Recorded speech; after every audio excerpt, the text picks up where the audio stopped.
Salut les patouilleurs, bienvenue dans cette troisième vidéo consacrée aux règles du jeu World of Tanks, le jeu de figurines. Vous l'avez vu sur la bannière, aujourd'hui on parle donc des déplacements. Je préviens, cette vidéo va être très courte parce que les déplacements dans ce jeu sont très simples, très dynamiques, très fluides à gérer. Ça fait clairement partie des raisons faisant que j'adore ce jeu et faisant que World of Tanks, ce jeu de figurines, est particulièrement accessible aux jeunes joueurs et aux personnes qui n'ont pas trop l'habitude des wargames. Juste avant de se lancer, encore un immense merci à Maxi Rêve, la boutique partenaire de cette série de vidéos consacrée à World of Tanks. Le lien de la boutique, il est dans la description. Vous avez 15% de remise sur toute la gamme World of Tanks sur la boutique Maxi Rêve. Donc si vous voulez vous lancer dans cet excellent jeu, eh ben, je vous invite fortement à le faire, à vous lancer auprès de la boutique Maxi Rêve. Ils ont beaucoup de stock. L'équipe est super sympa, super efficace, elle connaît bien le jeu et en plus vous avez 15% de remise par rapport au prix public classique et c'est que du bonheur. Alors, petit rappel concernant la vidéo précédente. Vous vous souvenez peut-être qu'on avait parlé des cartes et on avait vu que pour se déplacer, les chars avaient une capacité, une statistique de mobilité, comme mon Sherman qui est là, qui a une mobilité de 2. Ça veut dire que mon Sherman va pouvoir se déplacer 2 fois le long de la flèche. Cette flèche, elle est fournie dans la boîte de base dont je vous ai fait l'unboxing il y a quelques semaines. Donc vous avez juste à utiliser ça, c'est très pratique et une fois de plus c'est très simple. Comment qu'on fait? On a juste mon Sherman, on va dire qu'il est ici et qui va se déplacer donc 2 fois. Maximum, il peut très bien se déplacer 0 fois, donc rester stationnaire et ça lui donnera un bonus pour tirer, on en parlera dans la prochaine vidéo. Il peut se déplacer 1 fois ou il peut se déplacer 2 fois. Il fait ce qu'il veut. Mon Sherman, la règle, elle est simple. Vous prenez votre flèche et il y a un des bouts que vous allez mettre en contact avec votre char. En contact n'importe où. Ça peut être devant, ça peut être là, ça peut être sur le côté, ça peut être derrière. Il faut juste que, voilà, j'ai un de mes petits angles là qui touche mon char. Une fois que ça c'est fait, il va se déplacer le long de la flèche. Il doit terminer collé à la flèche. Il y a un des flancs qui doit être collé à la flèche. Donc soit celui-là, soit celui-là, soit celui-là, soit celui-là. Donc je peux très bien faire comme ça, ou rotation, ou hop là, je finis comme ça, ou je finis aussi de l'autre côté de la flèche, ou je finis comme ça.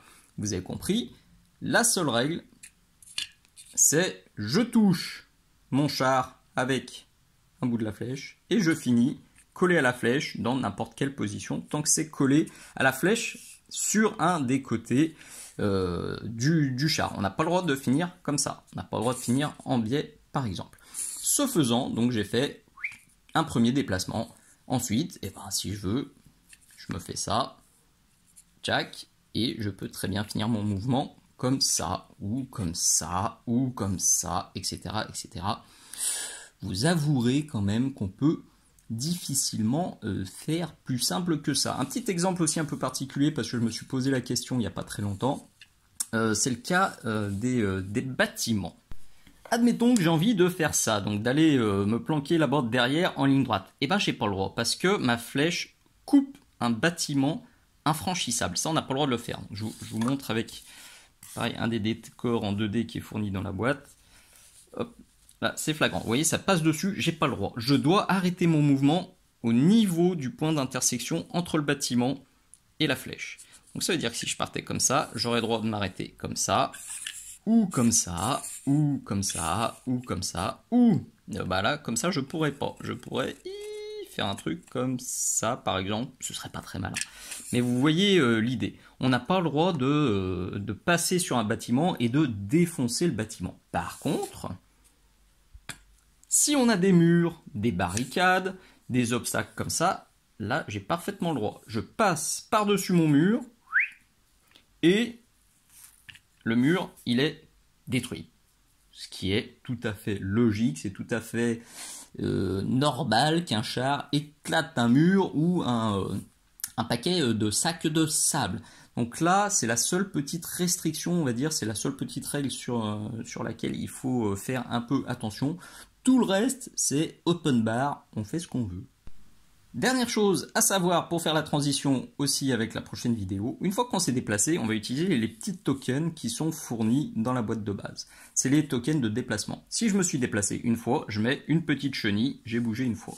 Si j'ai bougé 2 fois, eh ben je mets 2 fois. Et il y a certains chars qui se déplacent 3 fois, on met 3 fois. Parce que oui, là, celui-là il a 2, ça peut être 1, 2, 3. J'ai pas en tête de char qui se déplace de 4. Peut-être que ça existe ou que ça existera. En tout cas, à l'instant T, ça me vient pas en tête. Pourquoi on va mettre ça? Eh ben parce que ces points-là, ces 2 points, ils vont servir pour calculer les dés d'attaque et les dés de défense dont on parlera dans la prochaine vidéo. Si ça, c'est pas du teasing qui te donne envie de la mater, franchement, je m'y connais pas. Et là, tu te dis, mais c'est tout? Et je te dis, et c'est ça qui est trop cool avec ce jeu, t'as besoin de ton char, de ta petite règle, et il y a là, c'est parti, tu t'amuses, il n'y a pas de prise de tête, t'as pas à sortir un mètre ruban, à le convertir en centimètres, en pouces, en je sais pas quoi, t'as pas besoin de te contorsionner dans tous les sens, t'as pas besoin de regarder au millimètre près où tu vas, t'as ta règle, et c'est tout.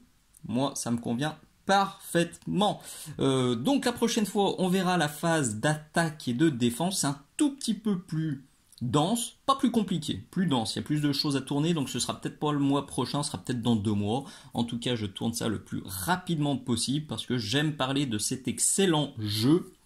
Et puis voilà, je te donne rendez-vous du coup sur la prochaine vidéo. Si tu aimes cette série de vidéos, si tu aimes toutes mes autres vidéos, et ben pense bien s'il te plaît, allez liker, pense à mettre donc le petit pouce vers le haut, pense surtout à t'abonner à la chaîne Minisocle, pense à mettre un petit commentaire sympa de temps en temps, ça fait toujours du bien au moral et à la motivation, et surtout le plus important, pense à partager le plus possible, à en parler à tous tes potes, à l'asso, au club, sur les réseaux sociaux, pendant les salons, les expos, etc. etc. C'est le bouche à oreille qui permet à Minisocle de perdurer, donc je compte sur toi. Allez, ciao ciao, à très bientôt.